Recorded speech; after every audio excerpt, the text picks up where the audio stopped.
Happy Saturday night. Thanks for dating early. This is One Nation. I'm Brian Kilmeade. On tap tonight, we break down the week's wildest moments with Carly Shimkus in media, of course. A huge interview with Miss Universe Demi Lee Tebow. That might even be a special appearance by that quarterback she married. And Governor Jim Justice on his former party, the Democratic Party, perhaps changing their tune. Should we believe it? We'll discuss it with the governor, who should be the next senator from West Virginia. But that's then. We'll get to that in just a little bit. Here's the question for you, though. Has the left finally woken up?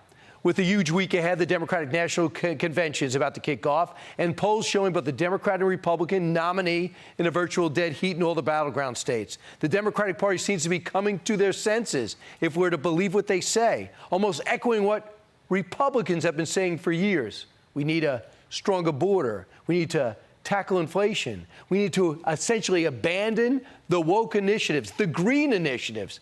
And have the Dems really seen the light? Are they really come to their senses, or are they pretending to get elected because they know their ideas are so unpopular? Let's ask one of the smartest people you'll ever talk to or listen to, clinical psychologist and author of the host of the Jordan Peterson podcast, Dr. Jordan Peterson. Dr. Peterson, great blazer, great to see you. First off, I got to ask you, are we to believe what the Democrats are saying now, that they're just getting off the wokeness? No, I don't believe so. I think that this is a classic maneuver by, what would you say, a group of advisors and maybe the VP herself, who show the pathology associated with what's known as the cluster B of personality disorders. And I really believe this. And the strategy would be this: the radical leftists, and I would put Kamala Harris in that category, have provoked for years on the DEI, racial division, culture war front, constantly prodding and poking. When the conservatives finally woke up enough to respond, the manipulators at the bottom of the Democrat organization said, oh, we don't even know what you're talking about. All this culture war stuff, where did you invent that? The real issue is the economy. The real issue is healthcare. The real issue is education. All you people are strange and weird for bringing anything else up. We've been focusing on the important issues all along. I don't know what you're imagining. And that's classic cluster B manipulative behavior. And if we think that this new messaging on the part of a candidate who's using nothing but image to promote her views reflects a deeper reality, then we're deluded beyond comprehension.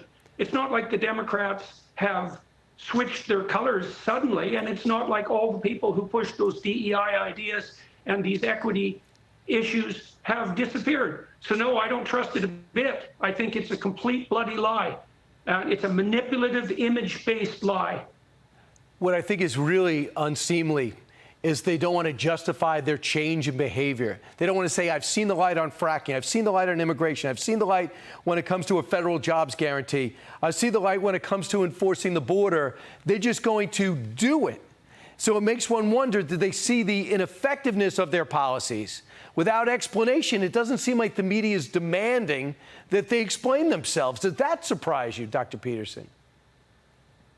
Well, I'm shocked by what's happened, really, because the Democrats have manipulated the messaging quite successfully, transforming a candidate who has no Democratic standing in the technical sense whatsoever, who is deeply unpopular, who is vapid, to say the least, manipulative, virtually beyond any politician I've ever seen, who is running entirely on image. And despite all that, they've managed to mount a pretty successful rebranding of Harris. And that really is a shock. I am very surprised that at the unbelievable temerity and gall that's associated with this, but also in its so far somewhat undeniable success. This image manipulation, but I would say as well that for the narcissists and the histrionic types, this ability to manipulate is a very deep skill. And we're seeing that on display in a manner that's really, I would say, unparalleled. So yes, it's a surprise. I mean, the depth of deception involved here is so profound that, and happening in so many ways simultaneously, that it's difficult for anyone who isn't cynical right to the bone to even admit to perceiving Right.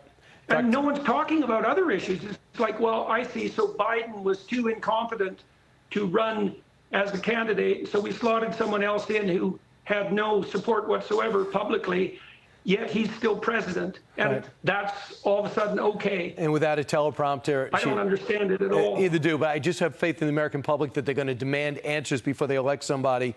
I have my fingers crossed. Something else happened that's very dear to you, and that is what's happening with the Ivy League Institute in America. You used to teach at Harvard. Now we find out the University of Pennsylvania has said goodbye to their president. Harvard, Cornell, and now Columbia this week. Dr. Shafiq is now out, resigned. And part of this is the anti-Semitic behavior among the professors that were suspended. They're now fired.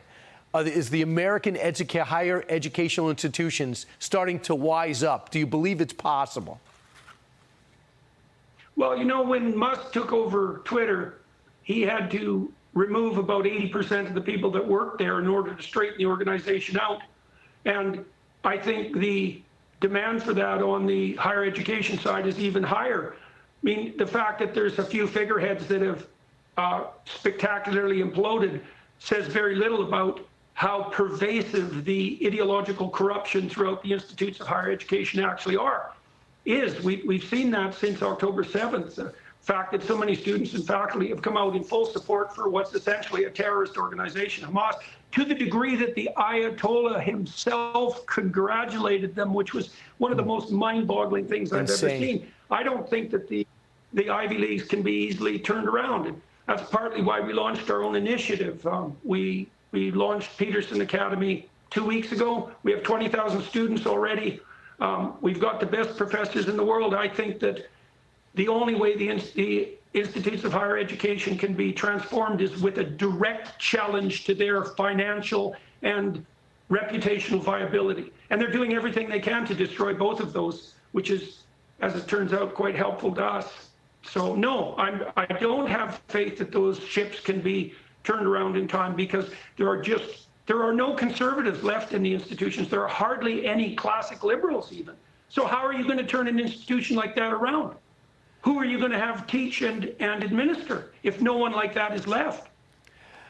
My hope is, I know the endowment's huge, and I know their legacy's great, but my hope is that the reason why these people were fired, forced to step aside, was because people with money and with sense that were around when you were teaching in the 90s would actually wise up and put the pressure on them. I could always hope. But congratulations on the Peterson Academy. Well, I hope so too. Right. And where do people go if they want a preview? If they want to get a preview of the Peterson Academy, where do they go?